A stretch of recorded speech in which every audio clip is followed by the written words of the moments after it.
It took Zimbabwe 10 years before it crashed. So I think we're going down that road. I think if you guys are listening, you better get in some hard assets, because everything I've read, if you're holding cash during inflationary times, you're losing your wealth, right? It's evaporating away every day. I mean, I invest in hard assets. I try not to keep a whole lot of cash. I do want to keep some cash reserves. Probably 20% of my holdings and wealth is probably in cash. I like hard assets. 60% of my wealth is in.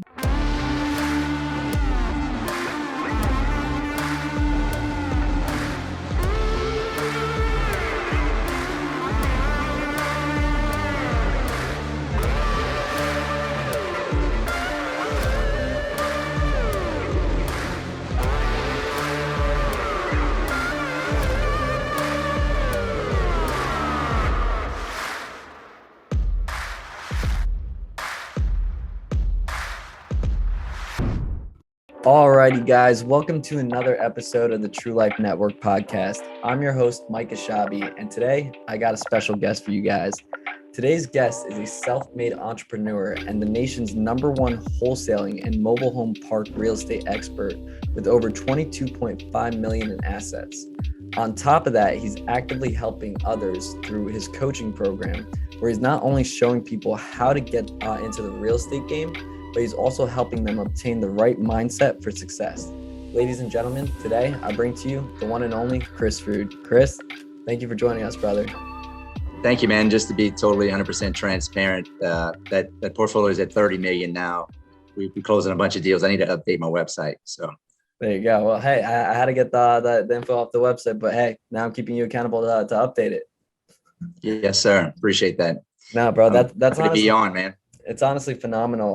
What I want to start off with is, I know a little bit about your story because I used to work with, the Grant Cardone 10X scene beforehand. That's how I got familiar with you and your background.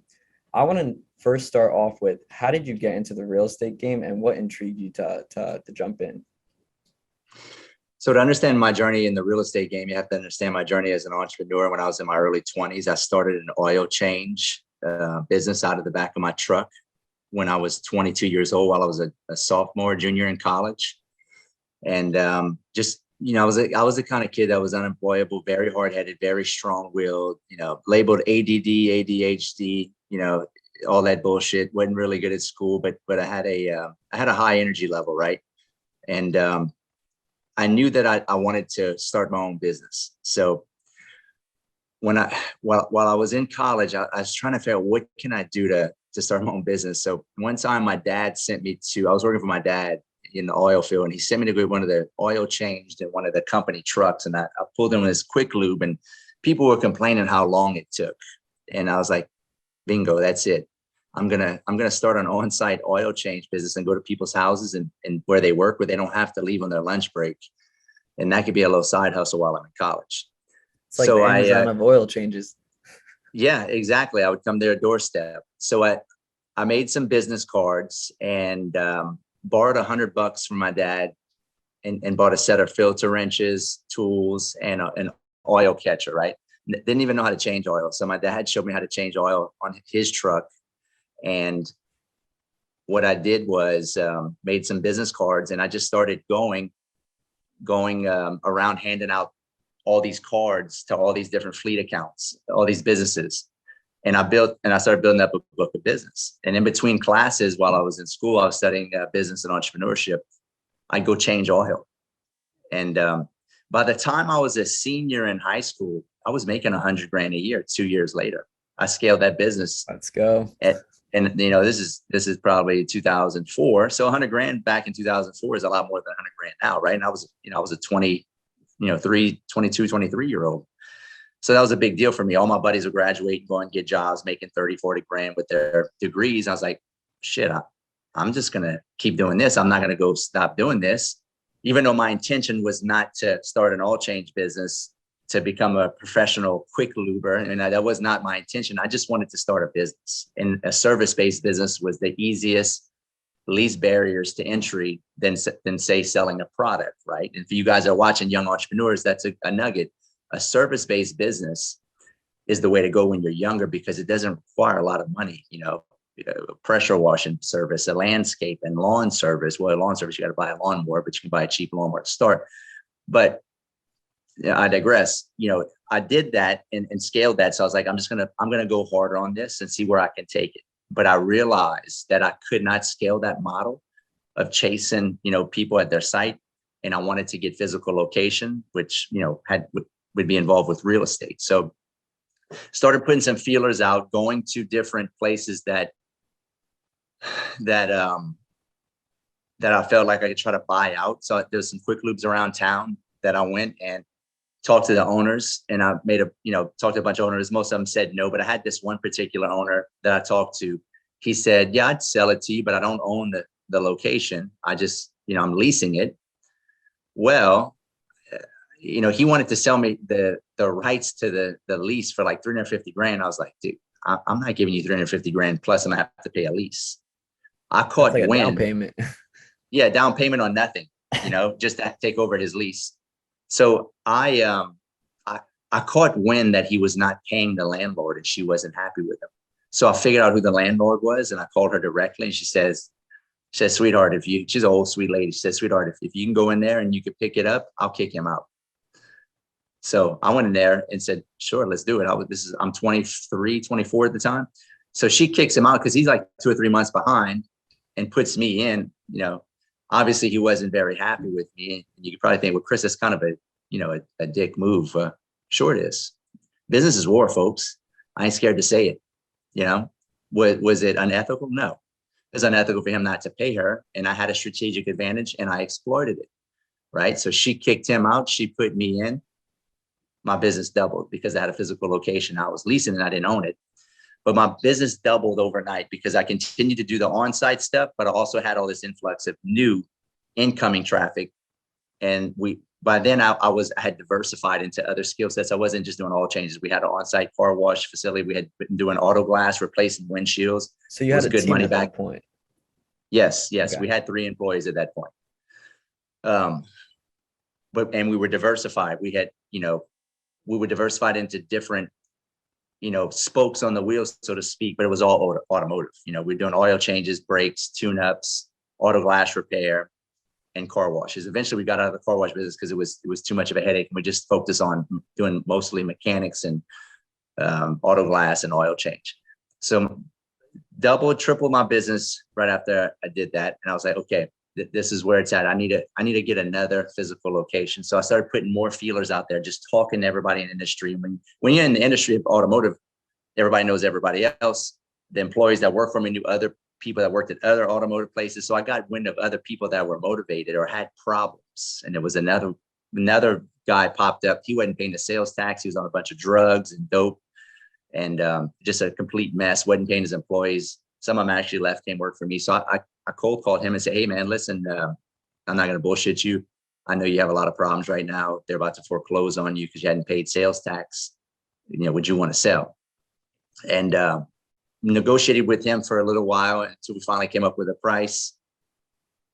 Came up with a price of $860,000. It was a phenomenal location, one of the busiest locations here in South Louisiana, Lafayette on Johnson Street. It had like 60,000 cars a day pass by. It was a stellar location. Got under contract for $860,000. I'm 25 at the time. I don't have $860,000. But what I did have is I had a house that had a lot of equity in because I had built a spec house prior to that, about 4 or 5 years before that. And this is prior to the 2007 and 8 real estate crash. So real estate had freaking, had doubled in value. And on top of that, we had Hurricane Katrina in 2005 that destroyed New Orleans. And we had an influx of people that came from New Orleans into Baton Rouge, Lafayette, Houston, Atlanta. And so the real estate markets already got super high demand, low inventory. And on top of that, we had an influx of people that needed houses out of New Orleans. So it made it go even higher. And this is all in the timing of when I needed money. So I told my wife, I said, let's just sell. I said, let's put our house for sale. We could probably make, 80 to 100 grand because I needed $125,000. I got approved for an SBA loan with the government.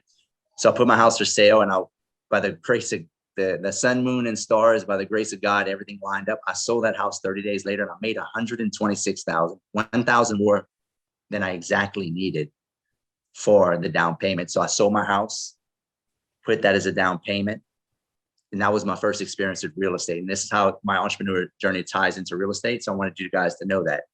So I flipped my first house, did that. I was like, okay, bought that shop, doubled my income again. And I was like, okay. And I'm the kind of guy, like, I think big, and I'm an extremist, you know, I do things to the extreme, whatever I do. So I was like, let's just do another one. So I did that. I bought a foreclosure in a town not right down the road, moved into it, fixed it up, lived in that for about a year and a half. And I flipped that and I made another 60 or 70 grand. I used that as a down payment on another property, or another quick lube car wash. And I did that another time. I flipped a piece of land and I made like 40 grand. I used that. So I basically used the real estate flipping model to scale my quick lube mechanic auto glass business. Got up to 4 locations, 33 employees, making a lot of money. That's a lot of money, relatively speaking, for, you know, a young 20-year-old. And so I couldn't pay attention to the real estate anymore. So I need to focus on this business because I'm doing really well. And I got a lot of moving parts. I had 33 employees, you know, a lot of cars. We're doing probably 70, 80, 100 oil changes a day between all 4 stores, brake jobs, auto glass repair. So I'm going to focus on this. So I scaled that model, did that for about 4 or 5 years, realized that's not where I wanted to be long-term because of the simple fact of I was working so much. I'm probably 29, 30 at this time. 5 years had passed. I'm like, I'm barely home. I'm working, you know, 10-hour, 12-hour days. I'm working on Saturdays. My wife, we had our 3rd or 4th child by that time, which we have a total of 5 now. And I realized that I can't do this long term. She'd cry on Saturdays because she had, you know, 3 babies at home and she's doing it on her own. It's a job in its own. So I was like, yeah, real estate got me here. And so I stepped back and said, real estate got me here.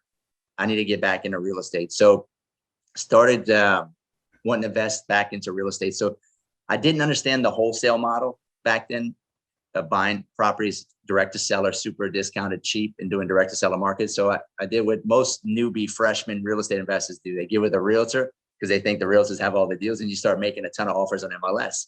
So I was making 20 offers a week on MLS with this realtor, and I was picking up mediocre deals. I did that for about a year and a half. I bought 33 properties, probably about $3 million worth of single family homes, maybe a little more, roughly. Renting them all out, got some passive income coming in, but I didn't buy those deals at a really good deal. I bought them at an okay deal because I didn't understand the mechanics of how to get properties cheap. Mm-hmm. Well, to understand my whole journey, our 2008 in South Louisiana was not really that bad because we had the oil and gas industry, which kind of kept the South afloat. Texas, Louisiana, Oklahoma, Mississippi, Alabama, we all still did relatively good compared to you guys across the whole country in 2008, where we had the market crash. Our 2008 was 2014, where oil went from $120 a barrel to $28 a barrel. We lost tens of thousands of jobs in 2014. So I had bought all those single family homes a year and a half, 2 years prior to that. I had 4, you know, quick lube car wash mechanic shops.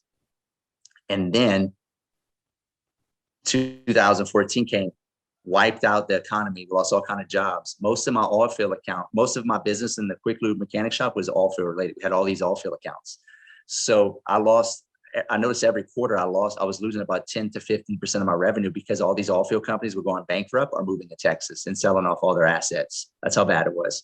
In addition to that, I had bought nice brick on slab single family homes, $150,000, $200,000 houses that I was renting for $1,500 to $2,000 from oil field workers that were working offshore that were making, you know, these guys are making $10,000 a month. They could afford it. They all lost their jobs. Well, half my rentals went empty too. So I was in a bind. 2014, I was in a serious crisis. Half my rentals are empty. I was losing revenue every quarter in my shops. I said, I have to do something. I got to the point where I was losing $20,000 a month. And we just had our 4th child. So I went back, you know, I was like, okay, real estate got me here, but it got me in trouble. I must not be doing something right because I know real estate makes the most millionaires out of any industry. Let me go back. I started searching on YouTube, real estate investing. This thing popped up called wholesaling. I was like, wholesaling, what the hell is wholesaling? And I watched it. It was this black guy, and he, forget his name, but he'd always say, I'm not a guru, I'm a duru. And I was watching him, he's flipping properties, not even owning the house. He'd make 20, 30, 40 grand posting checks. I was like, dude, I could do that. So I looked into it, I studied all that on YouTube, got a fundamental idea how to do it, and I actually started doing it on my own and wholesaling. Made a little bit of money, wholesaled some of our properties I bought, made like 1,000, 2,000. So I proved the model. I wasn't making any big money because the properties I had owned didn't have really good equity positions. So I hired 3 mentors back to back to back. After my second mentor, 30 days later, I started making really good money. The first month after hiring my second mentor, I made $47,000 on the side while I was still running my shops. You know how many oil change, quick break jobs I got to do to make $47,000 in 1 month? I'm gonna guess that. A lot. And then all the moving parts and the headache you got to deal with when you're doing that. And I did this on my own on the side. I was like, okay, I'm in the wrong business. I gave the key. I had a meeting with my manager. I gave him the keys and said, listen, don't call me unless someone dies. I'm going to do this full time. So I started scaling the wholesale model, started making 60, 70, 80, having 6-figure months. I was able to take that money, cover my losses with my shops because I was losing big time money with my shops and those single family homes. And it basically kept me from going bankrupt. So from then I started selling off my shops, selling off all those single family homes I'd overpaid for. Some had a huge loss. I sold a couple of them. I lost $40,000.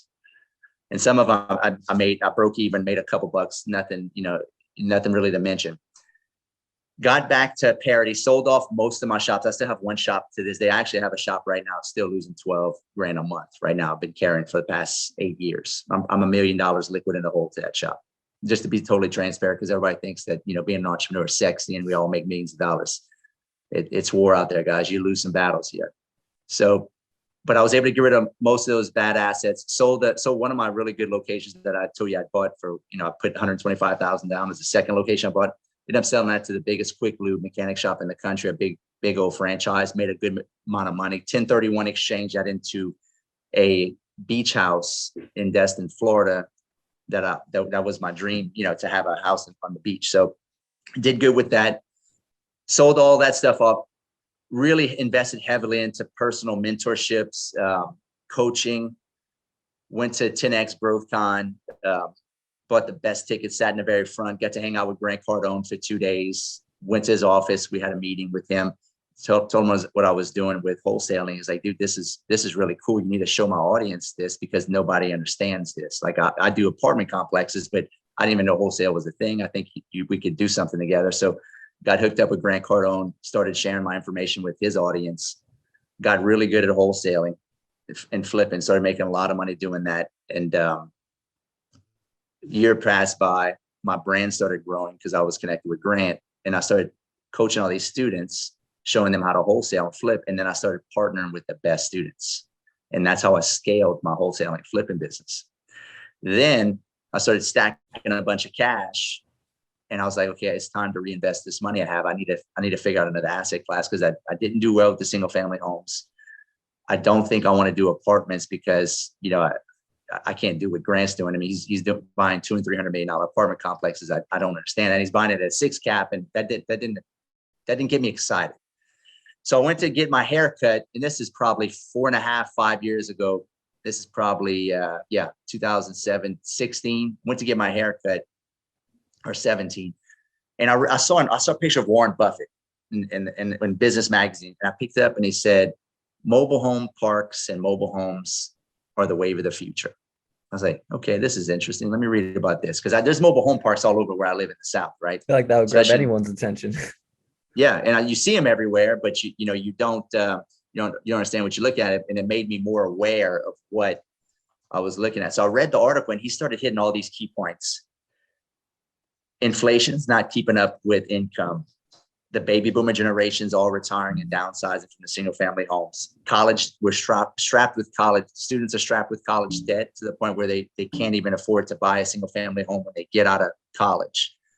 Basically, all these things that's happening. And he was saying that this is going to be the wave of the future. That affordable housing is going to be the next boom. And that made a lot of sense, right? Because I had retract in my mind when that 2014 crash, when I lost all that money with the nice high-end single family homes. I talked to my buddies that had maybe 100, lower end single family homes, and they didn't get hurt at all. Why was that? Is because there's a lot more people that can afford $800 to $1,200 than there are people that can afford $2,000 to $2,500 rent or $1,500 in rent. And that's relatively speaking to the market here. And obviously Miami is going to be, the low end is probably going to be $1,500 to $2,000. High end is going to be $4,000. It's relative. I'm in South Louisiana. Cost of goods and services and products are a lot cheaper. So I was like, man, I want to be in something that's affordable if I'm gonna get back into, buy and hold and buying assets. So it's kind of one of those things when you put attention on it and you read about it, your awareness raises. And I was like, I'm going to buy a mobile home park and try it because this makes a lot of sense. In addition to that, when I had my wholesaling business, all these leads that would come through, occasionally I would get a mobile home that would come through to be moved. And these people are like, please, I need to sell this mobile home. I can't sell it. Nobody's got the cash to buy it and banks won't lend on it. I'll even sell it to you for like $1,000. And these are nice trailers, right? And I had no reason to do anything with it, so I'd let them go up. In the back of mine, I bet you I could take these mobile homes, my wholesaling business, mesh it with these mobile home parks I'm going to buy with the empty spots and haul in all these trailers that I can pick up for peanuts. So that was another second, light bulb went off.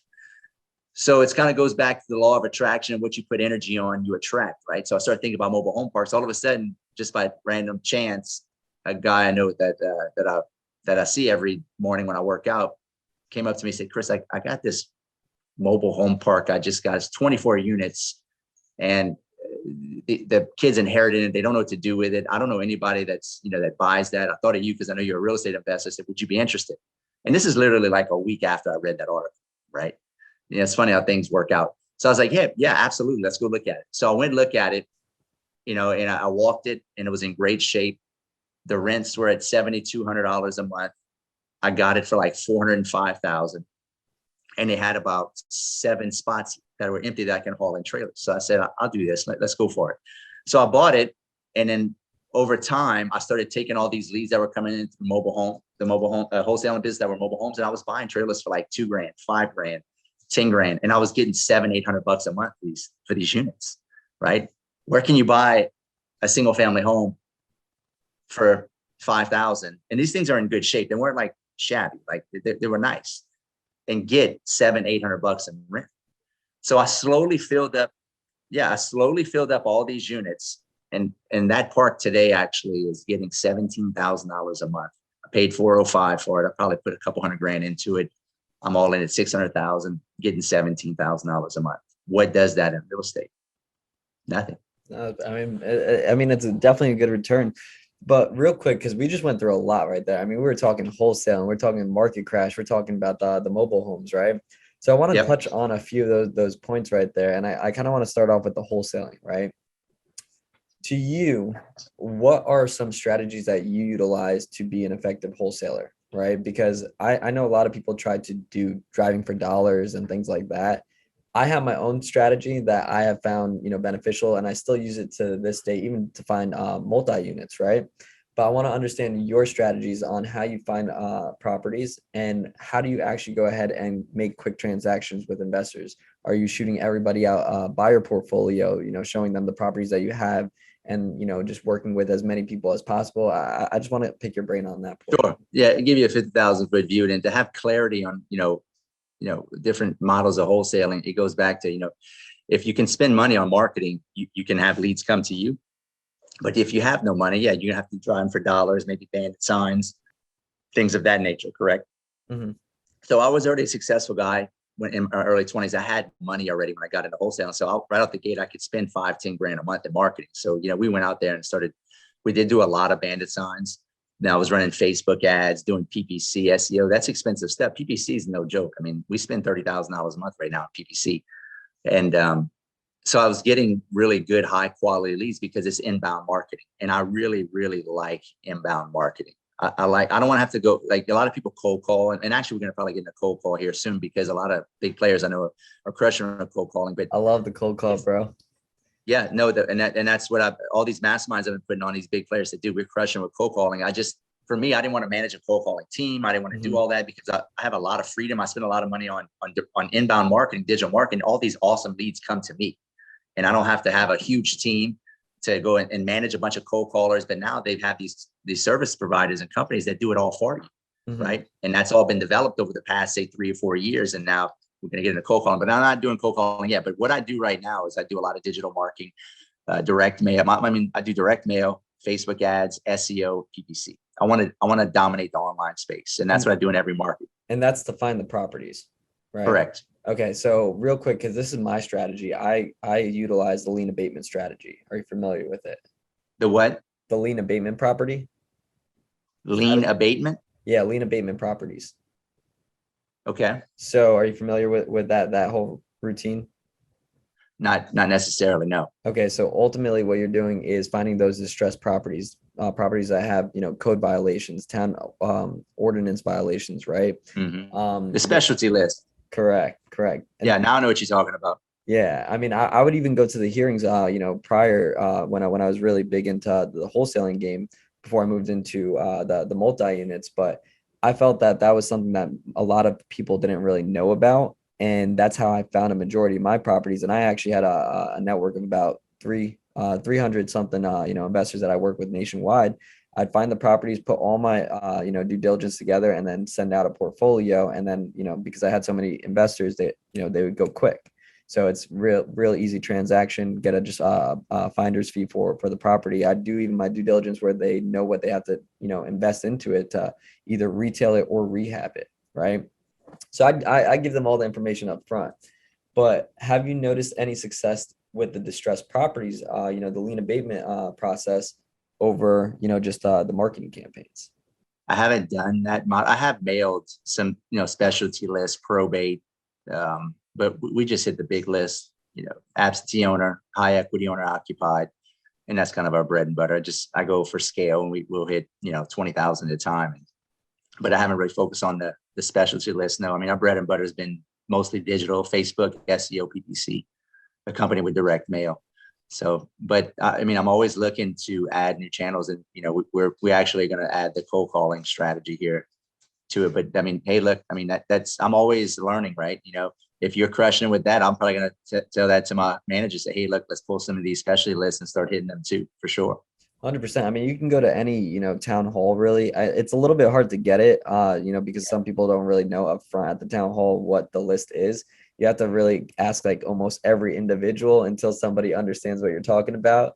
But depending on your city, sometimes they have the hearings where they're actually calling homeowners to find out, okay, like, hey, you have this lien on the property. Are you going to do something about it? And if you're sitting in on those meetings, you could just go there and say, hey, you know what, I'm an investor looking to restore property values to bring up the value of the community again, right? They're more inclined to let you sit in and really understand which properties are either going to do something about the property, because they're going to lose the property if they don't do something about it, right? So that homeowner rather get something rather than nothing.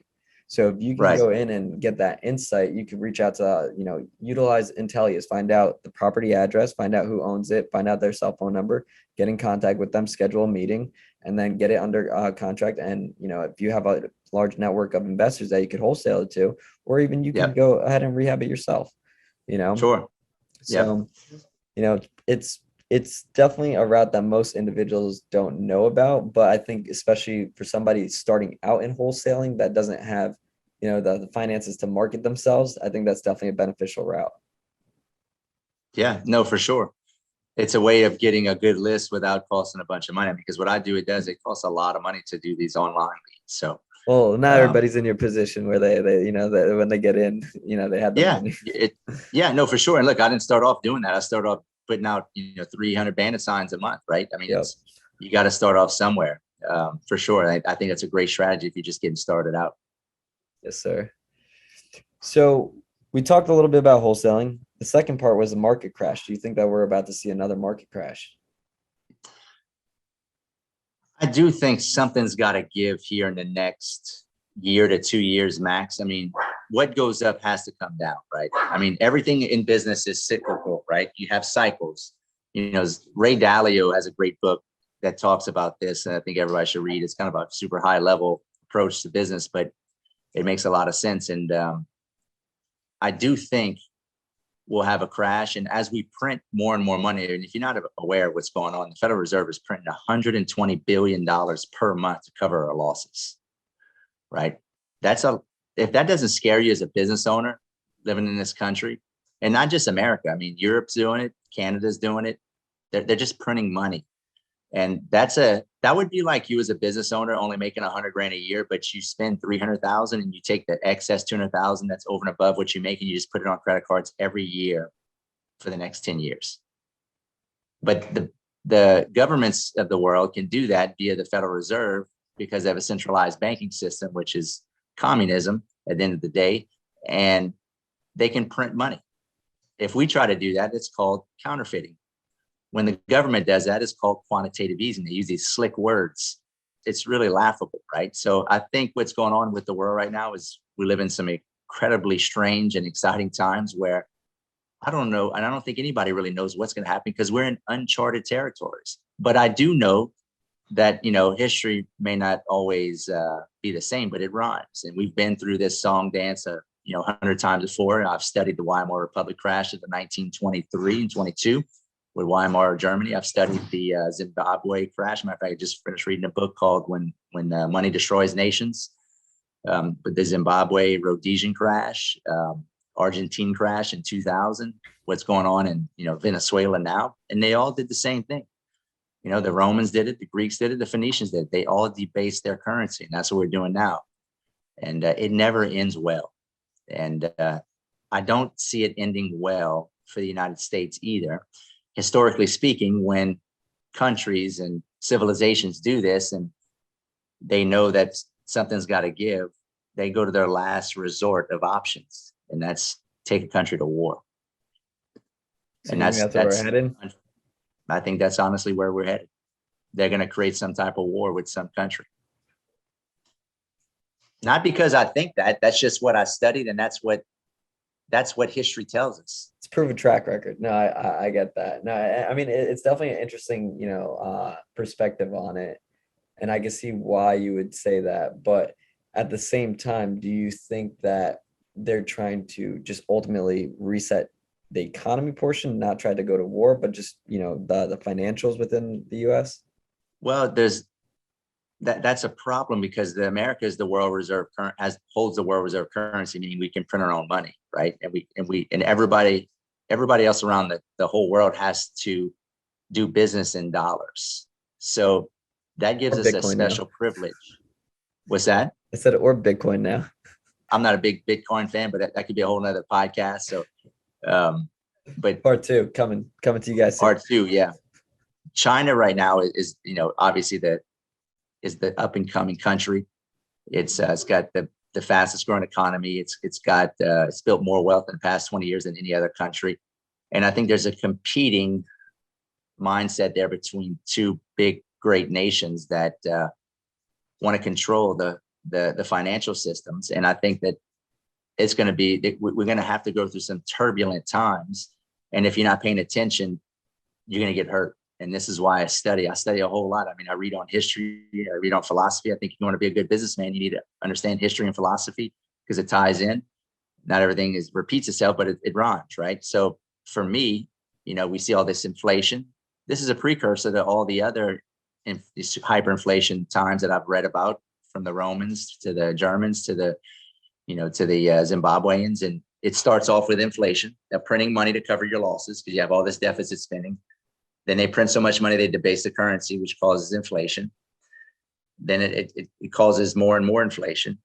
And then what happens is that the citizens of that country get really disenfranchised because they can't even afford basic services anymore. And it snowballs and it turns into political upheaval and a shit show, right? And this could take 10 years, it could take 5 years, it could be 15 years. It took Zimbabwe 10 years before it crashed. So I think we're going down that road.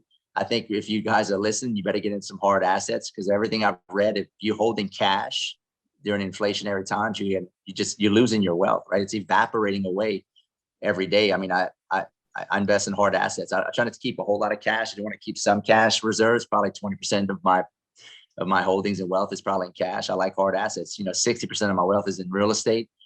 I do like, other assets like I'm a big advocate of storable items like guns, bullets, survival food. I'm kind of a prepper / survivalist. You're getting ready for the war, bro. You're like, you probably got like a hut in the backyard like for when everything's going on. Well, I just want things that are real, that are useful, right? So I buy things now that I can stick the price of what I can pay for it now that I'll always use in the future that may be going up in price. So I invest in a lot of storable food. We got like 3, 4 freaking, I have 5 children. So I think about that. I have 5 children. So I got 4 freezers full of meat, right? I got probably enough meat to last a year and a half. I'm from the deep South, and we all have that thing where I think we like to somewhat live off the land and be independent of, government. And I have that in me. I grew up hunting and fishing as a child and a kid with my dad. And I guess that sticks with me. And all the history I've read shows that during these great civilizational collapses with hyperinflation, most people don't die from guns and bullets. Most people die of starvation. And that scared me. And that really got me thinking, if you're unaware of what's going on and don't educate yourself, you can be the effect of what you don't know. It's the unknowable. It's not what you know, it's what you don't know, or what you think you don't, or what you think you know but you really don't know, right? This is why I study. I'm an avid learner of history, and I study a lot of war. I study a lot of things of that nature. And it's just crazy that they even talk about this. You're probably watching like, this guy sounds like a freaking whack job. Hey, maybe I am. But you know what? I'll sleep well at night if this bubble pops and shit hits the fan. Don't come to my house and think that I'm going to, take care of you when, I put in all the hard work, study, and invested into, taking care of me and my family. So well, that's a hard pill for those people to swallow. You know what they say, success happens when preparation meets opportunity, right? So when the time comes, no, I mean, like, bro, if you really think about it, another way, like for the listeners right now, another way that they can prepare for something if, something like this did happen is, in my personal opinion, with the whole inflation portion going on with the real estate market, because I was currently, a few months ago, I was looking for a house to buy because I just had a baby. So me and my wife just purchased a house up in Lake Worth, Florida.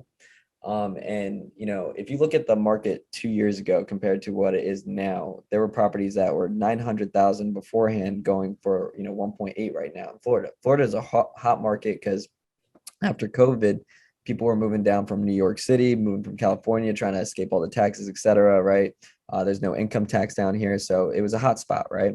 So there were properties that were basically just coming out. It says coming soon on Zillow, and then we'd call them to try to schedule a showing beforehand before it actually comes out, and they'd already like have 10 offers on it, right? So everything's completely inflated. Now, the real estate side for agents is really good right now, but I think it's even better for wholesalers if you could utilize those distressed properties, get them cheap, wholesale them to investors that can go ahead and have enough equity, have enough liquidity to go ahead and hold the property for a little bit, paying the holding cost for a couple months, fix it up, and then go sell it when the market is better, right? But I think that the wholesaling market right now is something that you guys should be taking advantage of, especially in Florida and in Texas. Those are the two 100%. spots. 100%. Especially with the inflationary market right now, you have to buy it at super discounted. And, if you're not buying at wholesale prices right now, you're running the risk of when this baby pulls back, and she will pull back. That if you're buying on a paper thin margin, you're going to be upside down. I mean, ask me how I know. That happened to me in 2014 and 15 and 16 when the market pulled back from the crash. So I make sure that I buy direct to seller all the time, wholesale pricing on everything I buy. We have 6 mobile home parks in the contract right now, smoking hot deals, off market, direct to seller, at fantastically awesome equity positions. If the market pulled back tomorrow, I would still sleep good at night, because at the end of the day, guys, this is my philosophy, especially right now. If I can't steal it, I don't buy it. And that's a hard pill for somebody to swallow, man. That sounds like shit, Chris. Well, yeah, it is. I mean, I'm an investor. I'm a shark, guys. Hold up. I need you to elaborate on that real quick. If you can't steal it, you don't buy it. Go deeper That's on right. that. Meaning you got to buy super discounted, Okay. especially as an investor. Right now, I'm sure people that watch this are entrepreneurial, they're investor mindset. So this is not something that everybody should hear, because it wouldn't make sense to somebody that maybe has a W-2 and they just want the, American dream, white picket fence, and have a W-2 job, invest in 401k for the rest of life, and sell off in the sunset. This is not for your ears. If you're an entrepreneur, if you're an investor right now, if you are not buying super discounted, if you're not buying properties, I'm talking at Grand Theft Auto prices, you are running the risk of getting hurt bad within the next year or 2 or 3 years when this baby pulls back. Because when she pulls back, she's going to pull back hard, really hard, right? And it's going to hurt. If you're buying a property at 95 cents on the dollar and you think you got a good deal and you're an investor and you think that's a good deal, you're going to, if the market pulls back 20%, that means you're negative 15%. You're upside down. Just like in 2008. Just like in 2008, what happened? All those investors got hammered. They all went bankrupt. How many investors went bankrupt in 2008? Probably, I would say at least half the investors I knew went bankrupt. And it's just because they weren't finding, overpaid. They overpaid. That it all comes back to buying at wholesale prices. Wholesaling is the fundamentals of being a professional real estate investor. That's why when people hire me as a coach, Chris, I want to learn about mobile home parks. I want to learn about flipping. No, you start with wholesaling. You learn how to buy properties deeply discounted direct to seller, because you make money when you buy. That's the old adage in real estate. It's a cliche, but it has so much truth in it. If you don't buy right when you buy it, when you go to sell it, it don't matter, right? Because if you don't buy it right, that's the fundamentals. That's the foundation of real estate investing, buying right. So this is why I say, if you can't steal it, don't buy it. So what are other ways to find cheap properties besides marketing, right? Because I think that, once again, a lot of the viewers that are watching this, they don't have the funds to go that route. So that's why I really try to promote that lien abatement portion. I know there's options for short sale and, foreclosures and going to auctions, but what are other techniques that you think that somebody who's just trying to break into the scene can begin with? Just break into the scene? Or Yeah, just because to tell you the truth, that when I started, I didn't even have a penny, right? Like I didn't even have enough for, don't make fun of me, but barely a bandit sign. I was that guy driving for dollars. You know what I mean? That is going to be the bottom thing you can do to get deals is driving for dollars, because it just requires an automobile, your time, and some gas. And to go in and write down addresses and mail them or cold call them or door knock them. Door knock would be even cheaper, right? Because all you're paying for is gas. Right. So if you have no money, that's where I would start. And then you gradually build up as you make more money and profits, you reinvest into other marketing channels, direct mail, cold calling, maybe some Facebook ad, PPC, whatever, text splash, right? Relationship marketing, networking. That's another cheap. All it does is require this. I get a lot of deals just because I'm, building a brand, right? That's actually huge. That requires, if you missed the boat on branding with all the free marketing you can do on social media, you missed a huge opportunity. This is the biggest opportunity in the world to communicate with millions of people. I say millions, thousands of people on Facebook, because I think you can get 5,000 people on your business, on your personal page. So you could be marketing out there. Hey, look, I'm a real estate investor looking to buy discounted properties. Tag one of your friends if you're looking to sell your property. Just simple things like that. He who's the loudest is gonna in the marketing and branding world is gonna win, right? Grant Cardone has showed us that hundreds of times over, right? Well, what about, let's say, for example, somebody's having somebody posts something on Facebook, and then they're having issues finding people that are actually willing to sell at a lower rate, right? Because I think that the lien abatement portion, they have a reason to sell it because of the lien against it, right? But I think that you need to be able to still find ways to find people who either go through divorce or they need to get rid of the property quick, things like that. What are some strategies that they could utilize if, besides just going and posting on Facebook? Because I think that's another route to get the property for cheap, somebody who has to get rid of it quick. Yeah, networking with realtors for off-market pocket listings would be another good way. I would say if you're like dead broke, driving for dollars, bandit signs, social media, and relationship marketing, meaning network, telling everybody and just telling all your family members, and it's just going to be communication. Communication's free. It requires effort, right? So that's what it's going to take. And if you got a big enough motor and you got enough big enough drive in you, you'll make it work. It ain't easy. It's a lot of work, right? Being a professional investor and making money in wholesaling. Everybody, you see all these gurus flashing checks with Lambos and all that. I hate when people do that because it's all bullshit. It ain't that easy, right? I'd say 90 to 95% of people that try to get into wholesaling fail because they don't have the wherewithal, not because they ain't doing the right thing. They just don't. You almost got to be too stupid to quit, man. You know, you ain't got to be smart. You just got to be too stupid to quit. And I think for me as an entrepreneur, I wasn't that bright, but I do have a work ethic that's second to none. And I think that's what gave me my strategic advantage. And if anything, you guys are listening and you're young, you ain't got to be bright. You just got to be brave. And you don't need that much brains. You just need balls. That's my 50,000-foot view to being an entrepreneur at a young age, to getting going. Don't let anybody fool you thinking that you got to have a 4.0 GPA, or your buddy from high school, you know, makes you feel insecure because he got a college degree and he's on the dean's list. When you get older, none of that bullshit means anything. Most of the people I went to high school don't even make a fraction of the money or net worth I have that made straight A's. You know, it goes back to, I think Robert Kiyosaki had wrote a book about, you know, A students and C students, and it's so true. You know, you see it, most of the people I know that are really good at business were terrible at college and high school, but they run shop in business. 100%. And those guys making straight A's are all academics. They're glib, right? Meaning they're good at remembering stuff, right? You got two different camps, right? You got the entrepreneurial camp, you got the academic camp. Academics think they're smart because they can remember things, and that's great. You need those guys on your team.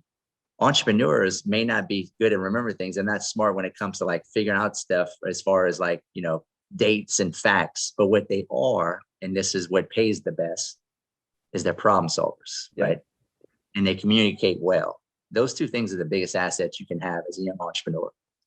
100%. I'm right there with you. It actually, like all this talk, I speak to my wife about this all the time. Like, you know, talking about like, okay, college degrees, and then, you know, people who don't have it. It reminds me of a line that, I don't know if you're familiar with Russ, the rapper.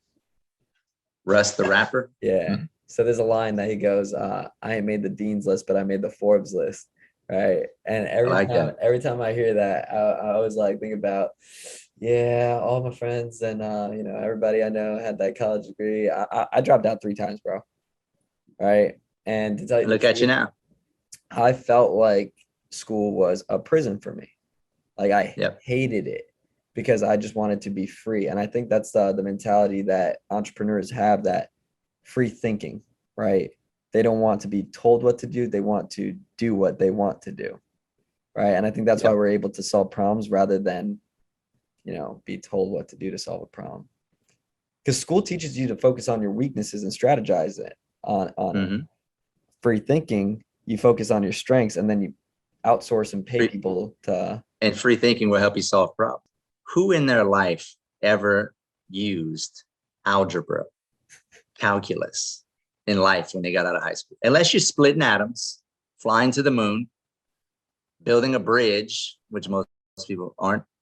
Why would we need to learn calculus and all this trigonometry and all this bullshit I had to learn in high school and college? It's absolute garbage.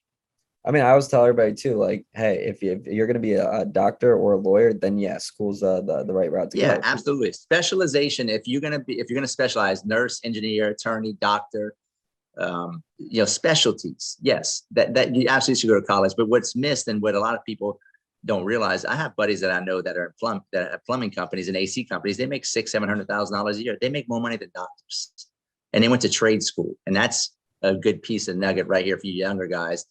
If I could do it all over again, you know, I would go be a plumber or an AC HVAC tech. Those guys are crushing it. It's a recession-proof business. Sure, it's hard work, but you get paid handsomely. They make more money than some of doctors and attorneys, right?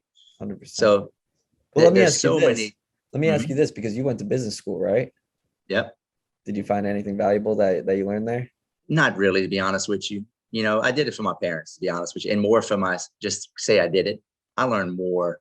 You know, there's an old saying by Jim Rome, right? I got to give it up to you. I couldn't even do it just to say I did it. Yeah, I finished it. Formal education will make you a living. Self-education will make you a fortune. 100%. And that's been true for me in every sense of the word. I've invested hundreds of thousands of dollars into mentorships.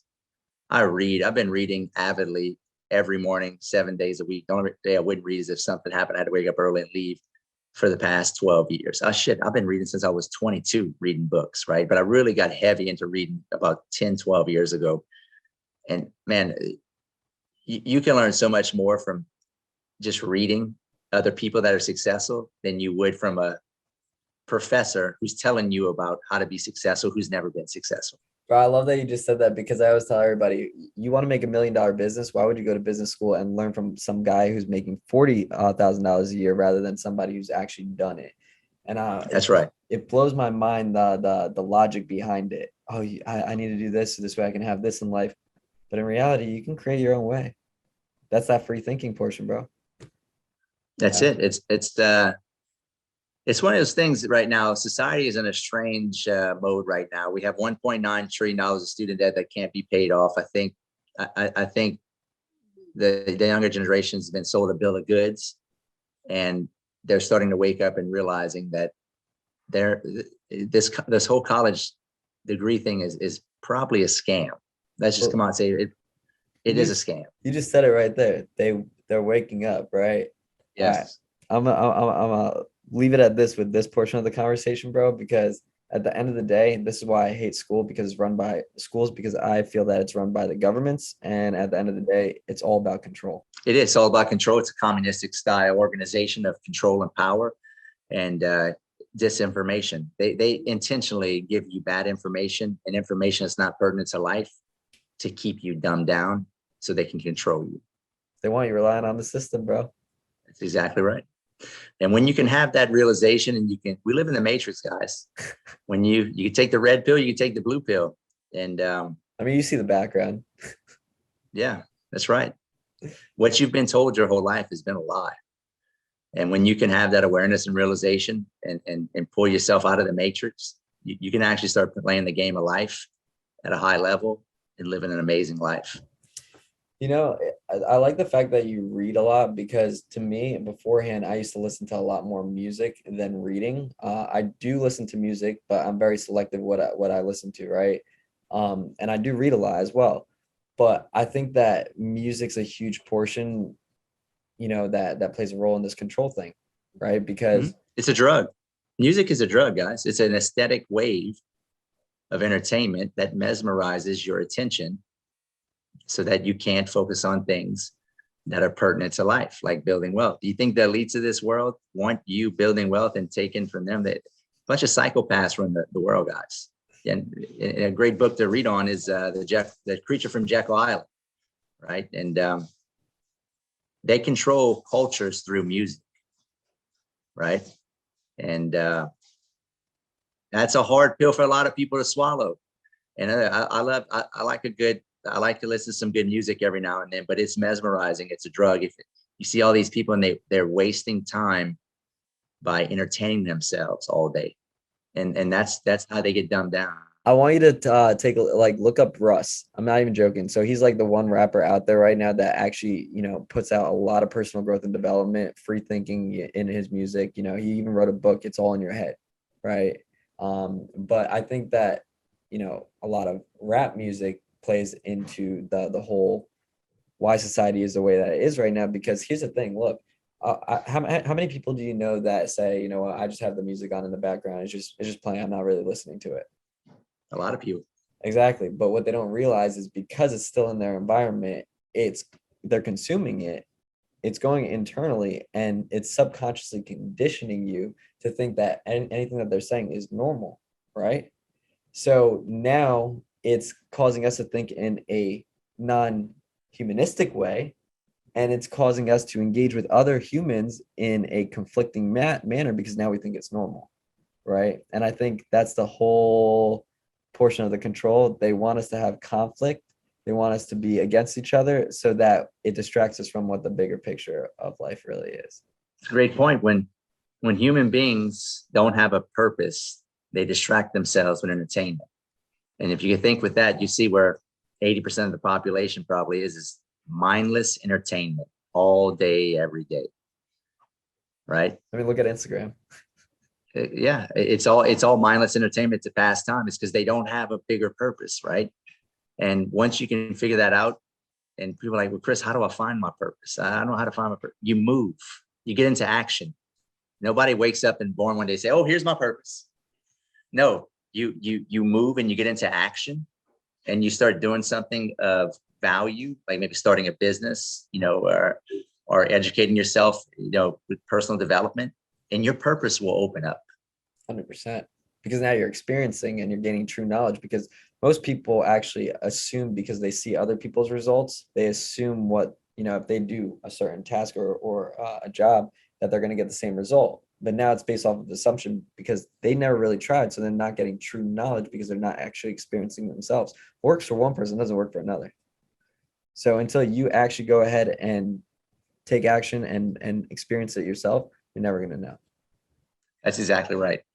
Once again, if I could just stress to you guys that are young, because I'm 41 years old, and if I'd have known now what back in my 20s, what I know now, geez, I skipped so many mistakes. And if I can just give you guys a little bit of advice, is just stop hanging out with your deadbeat friends. Your environment is everything. You need some allies. You don't need friends. What is an ally? An ally is somebody that gives you value, helps you, protects you, guides you, and exchanges value in some sort. That could be a relationship of knowledge. It could be a exchange of money, where, you're helping him and he's helping you. It can be a number of different things. But it's funny that you see all these kids that get into their 20s and they're still hanging out with the buddies they had from high school that don't serve them anymore, just because they maybe played sports with them. I don't have friends. Hell, my wife barely likes me, right? What I have is allies, right? Sorry, bro. I'm right there with you. Trust me. People, my allies help me make money. They give me value. I give them value. I help them make more money. That's a true friendship. Mm-hmm. There's an old Japanese proverb. Let's not be friends first. Let's do business first. Then we can be friends, because then you can pull out the true nature of a man if you do business with him. And if he helps you make money and does good business, then you should be his friend. And I've always thought about that. And I apply that to business and friendships and allies. And that is the biggest life hack I could give you guys in business and entrepreneurship, is get rid of dump your loser friends and get some allies, right? And buy your friends. Well, Chris, that's a shitty thing to say. That is really shallow. You have to buy friendships? Yes, sir. Buy your friendships. It'll be the best friendships you've ever made. And they'll help you scale your life and business more than anything you could do with your free buddies that'll just bullshit you on the weekends, give you hangovers, and lie to you and stroke your ego. You know what I always tell everybody? There's actually two prerequisites to a relationship with substance: inspiration and support. Without those two aspects, the relationship is nothing, right? I mean, at the end of the day, if you want to get somewhere and you're hanging out with somebody who doesn't have the same aspirations or wants to, work with you to a bigger vision towards the same vision, then it's going to just drag you down. And then that's where depression happens, and misery loves company. 100%. Misery loves company. 100%. If you want to know if you're in the wrong room, guys, if you want to know if you ain't got allies, you got friends, when you get together with your buddies, what do y'all talk about? If y'all talk about the past and the glory days of living in your high school, college days, playing sports or chasing women or partying, you're in the wrong room. Your environment is everything. I mean, you could take a person that's, pull them from a family that's take a baby that's born into poverty and raise them into, a family that's maybe wealthy, or, educates our kids on pertinent things and personal development and wealth creation.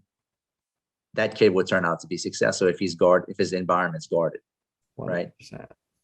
So it goes back to your environment. You are the average of 5 friends you hang around with. Buy your friends, pay to get into rooms, go to masterminds, hire coaches.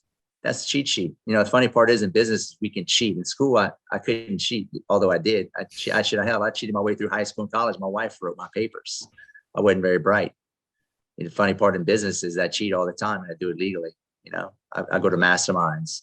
I network with the highest caliber people. I pay to get into rooms. That's going to create the most value. That's the cheat sheet, folks. Well, guys, you heard it here. Chris, honestly, where can people follow you? You can follow me on Instagram at Real Estate Rood. I do stories every day and share my journey of entrepreneurship and real estate investing every day. We do something.